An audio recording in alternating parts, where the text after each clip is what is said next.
అవునా? But food topic మాత్రం వస్తూనే ఉంటుంది. Okay, okay. ఎందుకంటే జీవితంలో అతి ముఖ్యమైనది ఎవరు ఏం పని చేసినా భోజనం కోసమే కదా. అవును. సో అందుకని ఎవరు ఏం పని చేసినా కూడా నేను పనిని ఏమన్నా ఎప్పుడన్నా తేలిగ్గా తీసుకున్నానని మీరు ఎక్కడ వినుండరు. అంటే సెట్స్ లో ఫుడ్ ఎవరు అని ఫుడ్ అంటే మనమే. సేనాపతి అనే ఒక సినిమాని ఒక మసాలా ఐటమ్ స్పైస్ తో మీరు కంపేర్ చేయాలి అని అంటే దేంతో కంపేర్ చేస్తారు, దేంతో పోలుస్తారు?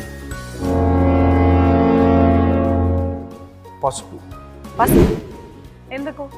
ఎందుకనంటే పసుపు టేస్ట్ ఇస్తుంది, పసుపు ఆరోగ్యాన్ని ఇస్తుంది, పసుపు అద్భుతమైనటువంటి పవిత్రమైనటువంటి ఇది అండ్ ఎన్నో ఎన్నో అసలు పసుపు అనగానే పసుపు కుంకుమ, ఆ పసుపు అనగానే దాని మీద ఉన్న గౌరవం మామూలు గౌరవం కాదు. కరెక్ట్. సో బట్ తింటే అసలు దెబ్బ తగిలితే